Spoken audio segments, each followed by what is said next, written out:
อย่าลืมกดไลค์กดแชร์และกดติดตามเด้อพี่น้อง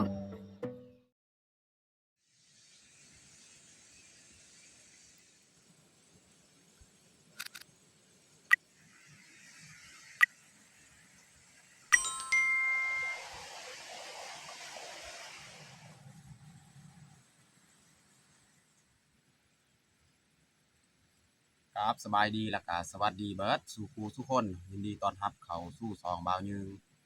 มื้อนี้ก็มาคนเดียวคือเก่าเนาะเพราะว่าน้องแพงนี่ไข้ยังบ่ทันได้ดีขึ้นยังบ่ทันได้หายเนาะก็เลยเมียนี่อยู่บ้านเนาะเบิ่งน้องแพงน้องพลอยเนาะแล้วค่อยสิเข้าให้คนเดียวแล้วก็มาฮดพืชผักเนาะแล้วก็เก็บผักนำเนาะแล้วจึงกลับบ้านเฮ็ดกินเฮ็ดอยากเนาะถ้าว่าเราบ่เข้าให้ก็บ่มีอาหารการกินเนาะ เราต้องได้เข้าให้เพื่อเก็บพืชผักมาเฮ็ดอาหารอยู่บ้านมากินนะพี่น้องเนาะโอเคมีแต่ทุกคนติดตามเบิ่งติดตามชมกับบ่าวยืงเลยเนาะอันนี้เราสิไปหดผักก่อนเนาะแล้วจึงหาเก็บพืชผักจักหน่อยเนาะ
ตอนนี้ก็เรียบร้อยเฮาหด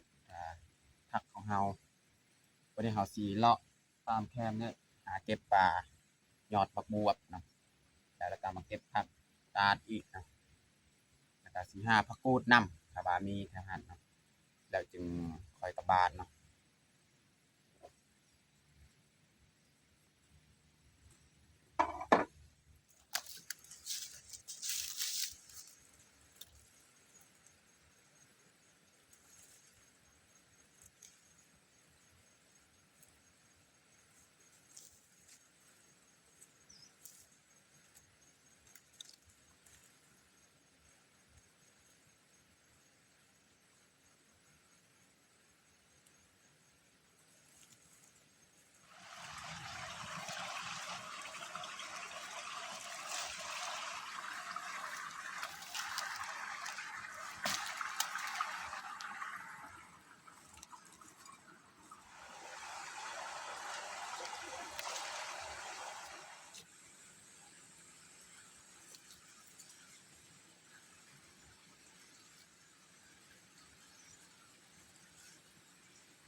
เติบแล้ว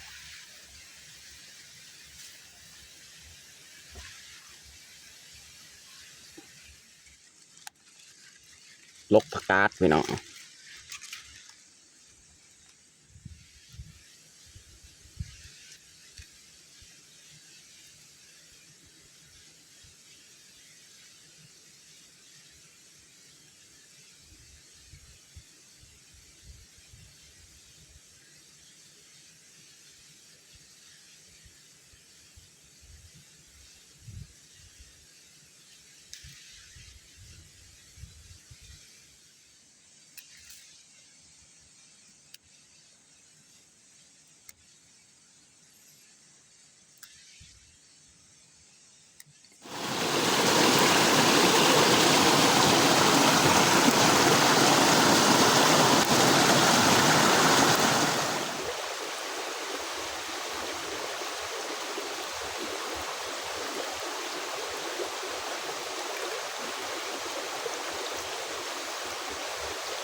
เอาว่า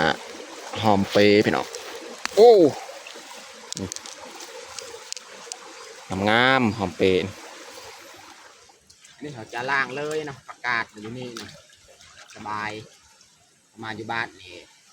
เขาจะบ่ล้างอีกล้างคนนี้แหละ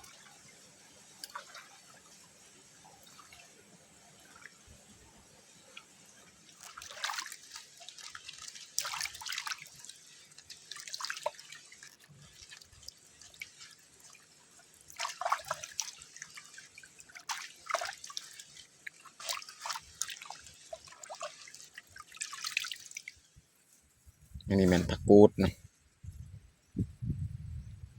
แต่ว่าเก็บผักของเฮากันเรียบร้อยนี่ผักกาดของกาล้างเรียบร้อยเนาะ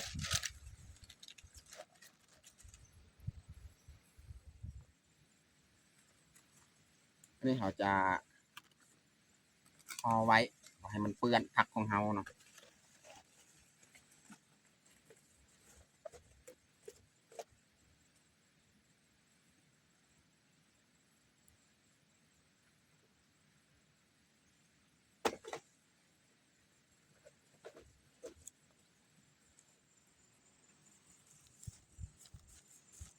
เรียบร้อยหยัด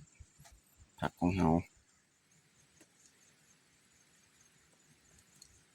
โอเควันนี้เรากาสีกลับบ้านเลย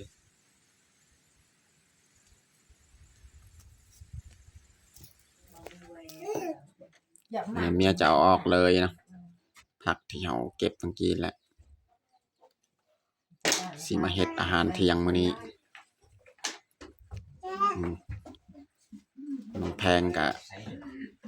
คะแนนน้อยนึงมื้อนี้นี่เมื่อวานนี่เจ็บแพง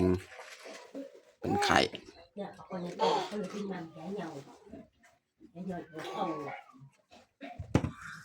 ba là dê bài dê ơi dạ nhỉ nào dài tối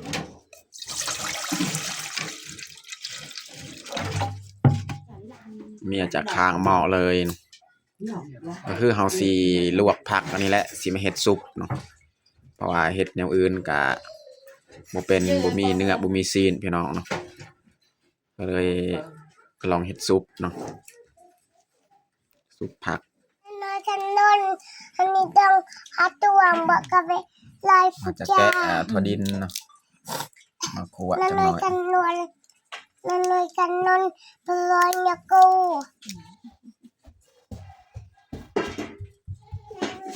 đào cái độc vậy cái độc căng trà như vậy trời อ้าวเอ็น น้ำที่เฮาต้มกะฟดแล้วบัดนี้เฮาจะเอาผักของเฮานี่มาใส่ผักกาดเนาะพี่น้อง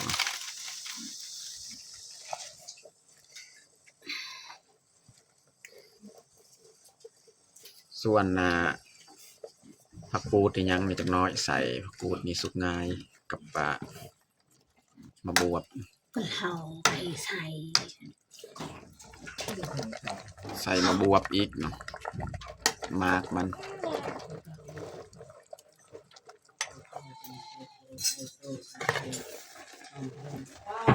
ตอนนี้กาสุกเรียบร้อยแล้วลวกผักของเฮา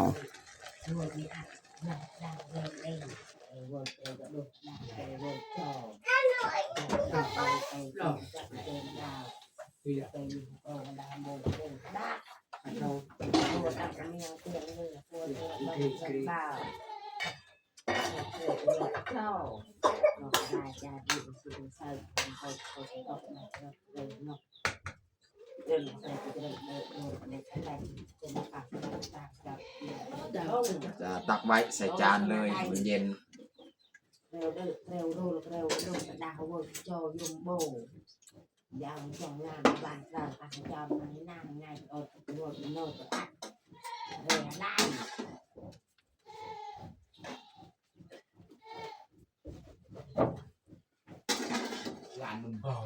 จังน้อยบัดมันเย็นเราจึงมาตัดอีกเนาะตัดให้มันสั้นๆอีกผักของเรานี่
ซอยเครื่องหอมพี่น้องอ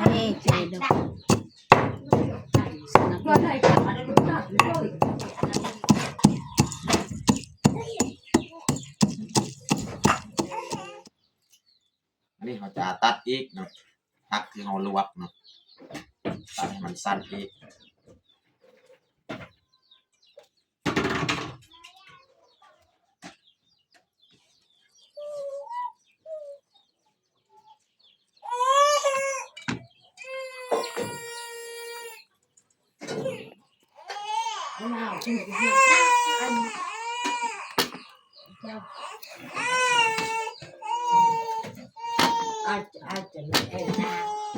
ตอนนี้ก็เรียบร้อยเขาเตรียมเครื่องปรุงของเราจะเริ่มปรุงเลยเนาะวันนี้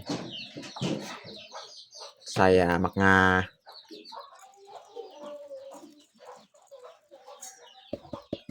ใส่พริกพงได้แล้วจานสิเผ็ดแห้งใส่ถั่วดินใส่เกลือผงนัวมันใส่เทเดียวเลยจึงผสมใส่เกลือก็ใส่ผงนัว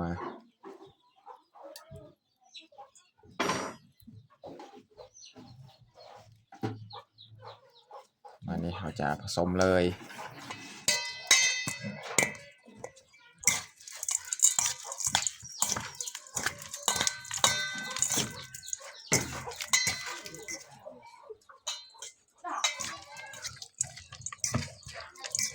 อันนี้เราผสมกับน่าจะเข้ากันวันนี้สุดท้ายเนี่ยเราจะใส่เครื่องหอมเลย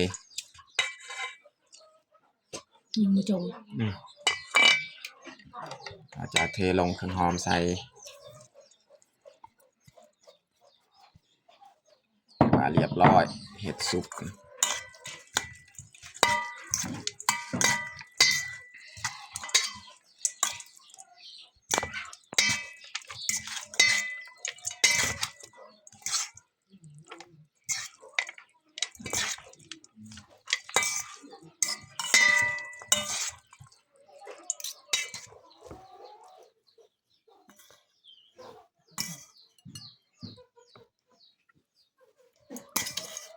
ดีเต็มถ้วยเลยพี่น้องเนาะ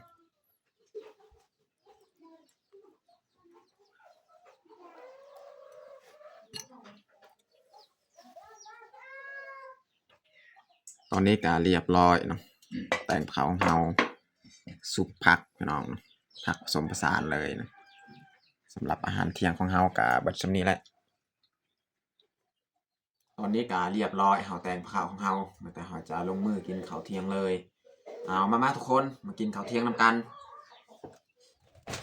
กินข้าว2 คนนี่น้องแพงน้องพลอยกับนอน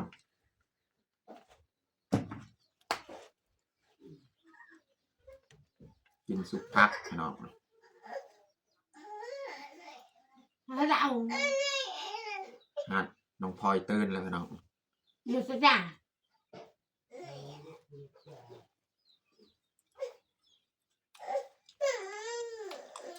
แล้วจะจ้าไปมันจะจ๋าน้องพลอยตื่นแต่นอนก็ให้